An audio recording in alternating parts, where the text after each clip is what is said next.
السلام علیکم، میں میاں منیر حسین ایڈوکیٹ ہائی کورٹ آپ کی خدمت میں حاضر ہوں۔ جرم اور قانون دونوں کا چولی دامن کا ساتھ ہے۔ یہ ایسی ایک گیم ہے جیسے کہ چوہے بلی کے درمیان ہوتی ہے۔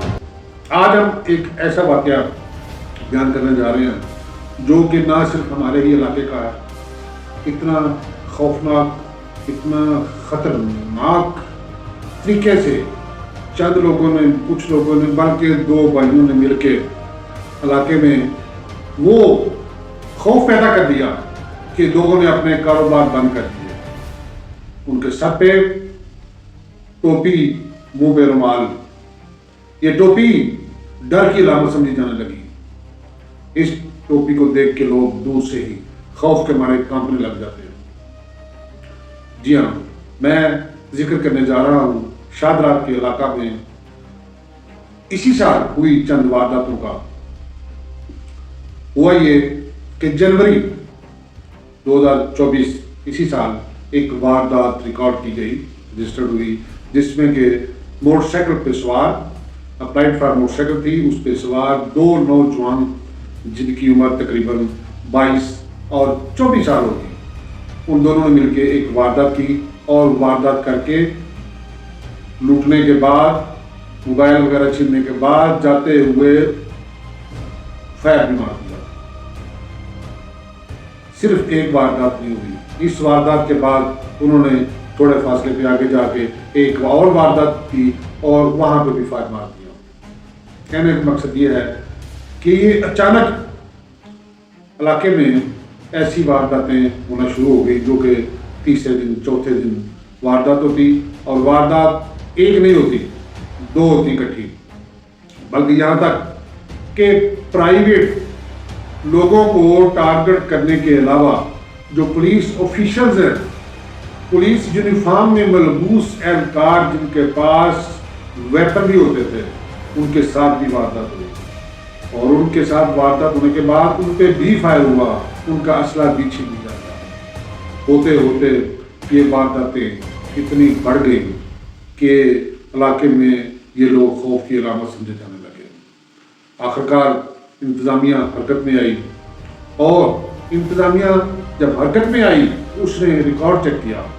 ریکارڈ چیک کرنے کے بعد پتہ چلا کہ 2017، 18، 19 میں ایسی وارداتیں ہوئی تھیں، اور ان وارداتوں میں بھی جو ملزمان تھے وہ سر پہ ٹوپی کا استعمال کرتے تھے، لیکن آخرکار وہ لوگ جو تھے وہ اپنے انجام کو پہنچے، پولیس انکاؤنٹر میں اپنے انجام کو پہنچے، اور ان کا اختتام ہو گیا تھا 2019 میں۔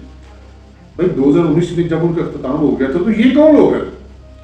اس چیز کو منظر عام پہ لانے کے لیے، اس چیز کا پتہ کرنے کے لیے آخرکار جو انتظامیہ ہے اس نے پولیس کی بہترین ذہین لوگوں پہ، جن میں میرا خیال ہے کہ 3 SHOs شامل تھے، شادرہ ٹاؤن کا SHO اور تھانہ جوہر ٹاؤن کے تھے، ایک اور تھے، 3 SHO کو ملا کے جو کہ ذہین لوگ تھے، ٹیکنیکل لوگ تھے، ان کی ٹیم تشکیل دی۔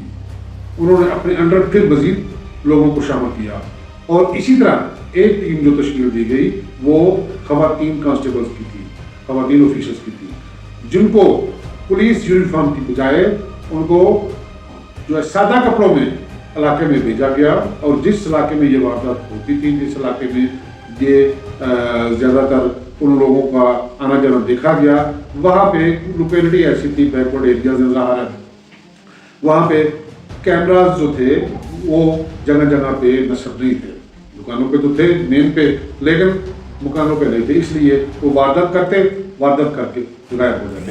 اسی طرح انہوں نے ایک واردات کی، اور واردات میں ایک جو شخص ہے اپنی بیٹی کے ساتھ ملک شاپ پہ دودھ لینے آیا، وہاں پہ انہوں نے واردات کی۔ واردات کرنے کے بعد اس شخص کو بھی فائر مار دیا اور اس کی بیٹی کو بھی فائر مار دیا۔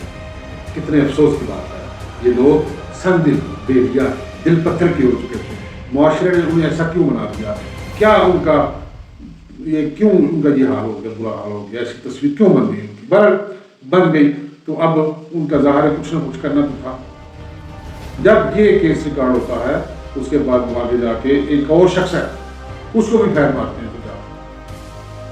ٹوٹل انہوں نے جو وارداتیں کی جو ریکارڈ ہوئی ان میں انہوں نے میرا خیال ہے کوئی 16 لوگوں پہ فائر کیا. 16 لوگوں پہ فائر کیا جن میں سے 6-7 کی غالباً ڈیتھ ہو گئی اور جو باقی بھی ہیں بیچارے وہ زخمی ہاسپٹل میں پڑے ہیں یا جانے پڑے ہیں. تو لیکن کہنے کا مقصد یہ ہے جب ان کو ٹریس کرنے کی کوشش کی گئی جب ٹیم ہمارے وجود میں آئی تو جو خواتین تھی انہوں نے گھر گھر جا کے بہانے سے کہ ہم جو اتنا آپ کو بورڈیں بنا رہے ہیں ہم وہ جو مردم شماری کر رہے ہیں آپ یہ بتائیں آپ کے گھر میں کتنے وہ جو مردم شماری کر رہے ہیں آپ یہ بتائیں آپ کے گھر میں کتنے لوگ ہیں اور خاندان کا جو سربراہ کون ہے کیا کرتے ہیں کیا صورتحال ہے. جب یہ پتہ کرنے کی کوشش کی گئی تو وہاں پہ 2 گھر ایسے مشکوک ملے اور ان پہ جب خواتین کو بھیجا گیا تو انہوں نے وہاں سے ایک گھر جو تھا وہاں سے پتہ چلا کہ ان کے 2 بیٹے ہیں بلکہ ٹوٹل 4 بیٹے ہیں. 2 بیٹے جو ہیں وہ بینک کی ڈیوٹی کرتے ہیں بینک میں گارڈ ہے چوکیدار ہے اور جب وہ کہاں ہے جی وہ ڈیوٹی پہ گئے ہوئے ہیں. گھر میں جب نظر پڑی تو گھر میں موٹر سائیکل کھڑی ہوئی تھی نئی موٹر سائیکل اس پہ کپڑا دیا ہوا تھا اور ان جو ملزمان تھے جو واردات کرتے تھے ان کا یہاں سے آنا جانا جو ہے نا یہ دیکھا گیا تھا. اس طریقے سے یہ ان کا گھر ٹریس ہو گیا. ٹریس ہونے کے بعد وہاں پہ جو ریڈ کیا گیا ریڈ جب ہوا تو ظاہر ہے پھر ریڈ میں جب وہ گھر موجود تھے ریڈ میں انکاؤنٹر میں دونوں اپنے انجام کو پہنچے اور دونوں کو پولیس نے اس جہان فانی سے فرق کر دیا. فرق کرنے کے بعد نہ صرف یہ عید کا وقوع ہے میرا خیال ہے عید والے دن یہ وقوع ہوا یہ ایک دن پہلے ہوا. اچھا یہ جب واقعہ ہو گیا تو پولیس نے پھر کیا کیا ان کے ساتھ بھائی ان کو ڈالے میں ڈالا پولیس ڈالا جو تھا بینڈ ڈالا ان میں ڈالا ان کی جو سر تھے گردنیں تھی وہ باہر نکالی ان کو اندر باندھ دیا اور ان مرے وہ شادرہ کے علاقہ میں ان کو پھیلایا گیا. شادرہ کے علاقہ میں ان کو پورے شادرہ میں لے کے تو ان کو سڑکوں گلیوں میں جو ہے نا پھیلایا گیا تاکہ لوگوں کو پتہ چلے کہ یہ گینگ ختم ہو گیا ہے لوگوں کا خوف ختم ہو. تو لوگوں نے اس واقعہ کے بعد بہت خوشی منائی بہت لوگ خوش ہوئے. انہوں نے پنجاب پولیس زندہ باد کے نعرے مارے اور پنجاب پولیس پہ پھولوں کی پتیاں نچھاور کی پولیس کے گلے میں ہاتھ ڈالے. ہماری پولیس اگر کرنا چاہے تو یہ کیا نہیں کر سکتی. ٹھیک ہے پولیس میں سمجھتا ہوں آج بھی بہت اچھے لوگ موجود ہیں بہت اچھے لوگ موجود ہیں. یہ ساری پولیس ہماری ویسے بدنام ہے چند لوگوں نے کی ہوئی ہے. میں سمجھتا ہوں جو اچھے لوگ ہیں ان کو چاہیے کہ جن لوگوں نے محکمے کو بدنام کیا ہے ان کو جوتے مار کے باہر نکال دے.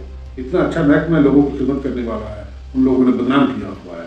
پنجاب پولیس زندہ باد یہ نعرہ میرا بھی بنتا ہے آپ کا ہے تو میرا بھی ہے. پنجاب پولیس زندہ باد پاکستان آئندہ باد. السلام علیکم.